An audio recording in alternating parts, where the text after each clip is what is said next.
Joining me now is Senator Sherrod Brown of Ohio and Reverend Jesse Jackson of the Rainbow Push Coalition, who joins us from outside the state capitol in Madison, Wisconsin. Senator Brown, I want to ask you a tough question. I want to start with you because, look, these guys, it's a national campaign. They're doing it in your state of Ohio. They're doing it in Idaho. They're doing it in Indiana, and the list goes on and on.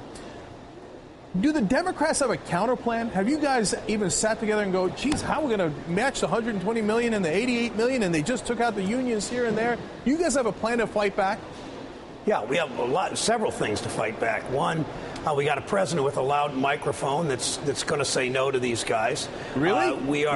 Yes, I think we do. We're already seeing the pushback in Ohio. They did the same kind of call it a dirty trick, call it unusual, whatever. To pass the bill in Ohio, they first of all took a Republican no vote in the state Senate off the Labor Committee, substituted a Republican yes vote, did the same thing in the Rules Committee because they didn't have the votes and passed it by one vote. So that's not going to work. We're going to see a referendum in Ohio. If Kasich gets this bill and signs it, we're going to see a referendum and we're going to win on the referendum. And we're going to begin to continue to point out that this is oil company money. It's it's money from people like the Koch brothers.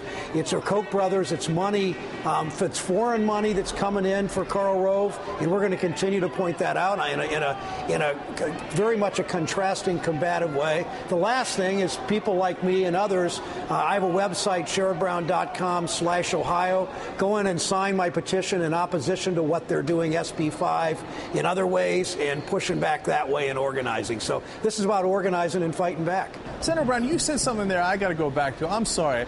I don't want to be a jerk here, but you said the president has a big mic and can fight back. Really? Where's his mic? I haven't seen him say anything about Wisconsin. I mean, all of this, we've been covering it for nearly a month here. Where's the president? Where's his mic? I don't see it. Well, I think the president's focused on the budget now. I think that what the Republicans are trying to do to defund everything we care about, from maternal health care to educate to Head Start to Planned Parenthood to all the things they're going after, and how that's going to undercut job growth. The president, we're all urging him to come out louder and more loudly and strongly than he has. I think he will. I think he's going to be engaged in that. I think he's going to be engaged in the pushback on what they're doing to labor rights and worker rights and collective bargaining. I'm optimistic he's going to engage on that. We're going to see a very different politics emerge, but we're already seeing poll numbers that show people actually do care about worker rights. They do care about unionization because the public understands we have a middle class in this country because of the labor movement and collective bargaining for 75 years, and how important that is, private sector and public sector. Yeah, the polls are incredibly clear. You don't have to worry about that. The American people are on your side. You're a little bit more optimistic about the president than I am. So, Senator Brown, you know, you've got all these people who want to fight back. You got the people in the streets. You got activists like Reverend Jackson. You've got the unions. How do you put them all together in one cohesive strategy? And do you think that April 4th might be the beginning of that? Are you, do you think Democrats should participate in that? Tell us about it. Absolutely, and it's way more than public employee unions, as important as they are.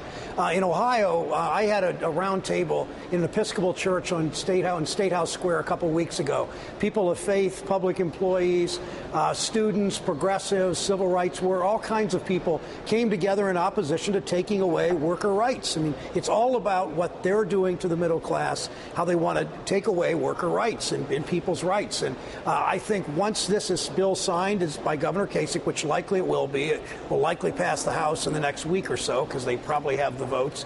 Then we begin circulating petitions, and we need, I believe, not sure of this, I think 250,000 signatures. We will get them. We will go to the ballot. We will repeal this, and that's why I urged earlier in the broadcast, go to my website, sherrodbrown.com/Ohio. Sign up.